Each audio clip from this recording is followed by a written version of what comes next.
Hey, what's up? It's Deanna. So, as you may know already, because you probably see 600 videos showing this, I collect antiques and vintage things like toys and all sorts of things, glass, porcelain, anything old and Victorian, or anything just like old and interesting. So, now what happens when you're, say, not even an antique dealer, but a collector? Well, you can be an antique dealer or a dealer.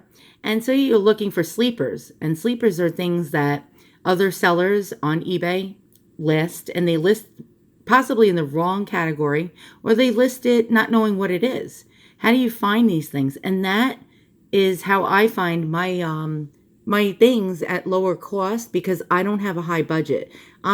Pretty much I do sell antiques for a living.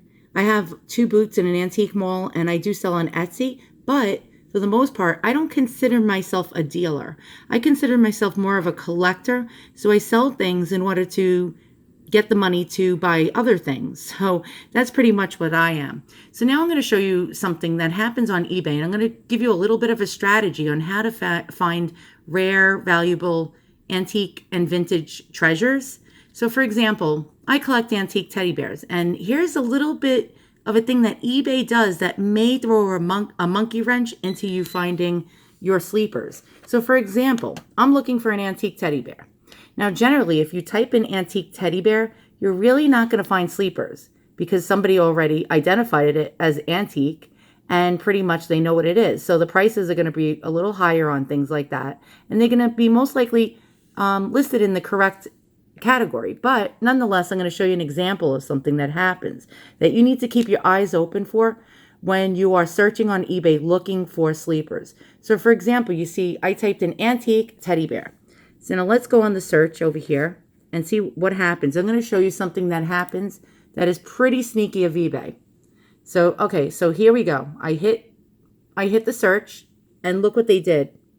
They actually put it into a category of antique without me even choosing the category. Now, eBay has this drop-down menu here, and you can just click on it and hit all categories. But if you weren't paying attention and you were looking for sleepers, eBay automatically takes your search query and gives it a category. So a lot of times, if you're not paying attention, you're not going to find sleepers. So that's one of the things that they do, and I hate it.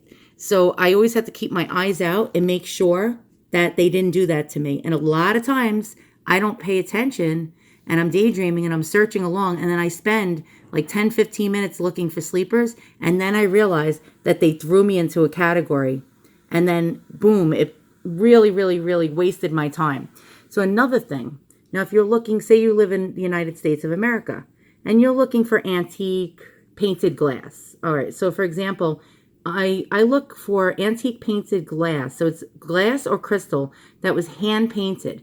And a lot of that stuff was made in Czechoslovakia or Bohemia in the late 1800s, the very early turn of the 20th century.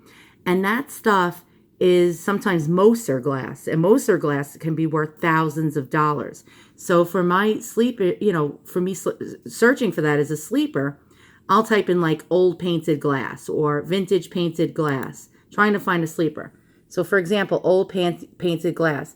Now, a lot of times, if you don't select, for example, say you live in the United States and you don't select North America, because I'll even buy from Canada as well, since I'm so close to it. If you don't do that, a lot of times what will happen is if you don't check this off, it automatically defaults to worldwide. And what will happen, let me uncheck it and show you.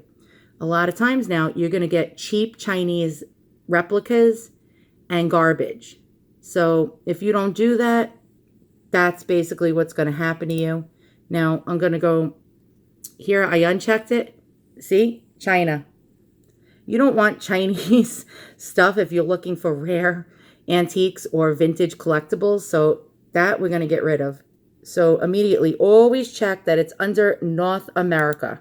That's what you need to do. Now, if you're in the UK or Europe, make sure you click, I guess, your area so you don't get the cheap Chinese garbage. Another thing I do is when I hit my search and then I make sure it's in North America, I always make sure I have it on buy it now and newly listed. Make sure you check those off because you want to find things before any other dealer or collector finds it. So you want to find things that were just listed with a buy it now so that you can find your sleepers. And again, make sure that it's all categories, or you can go into several different categories so you can choose.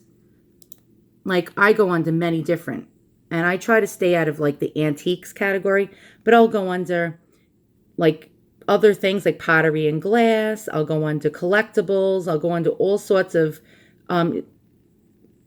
like subcategories just to find something that was listed in the wrong category.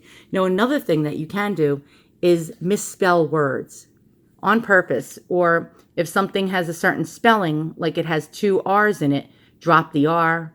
If something, you know what I mean? Like, you follow what I'm saying? So like, because a lot of people don't spell things correctly. And that's another way that you can find a rare, like collectible or vintage and or antique that is valuable and hard to find, because people make that common mistake all the time.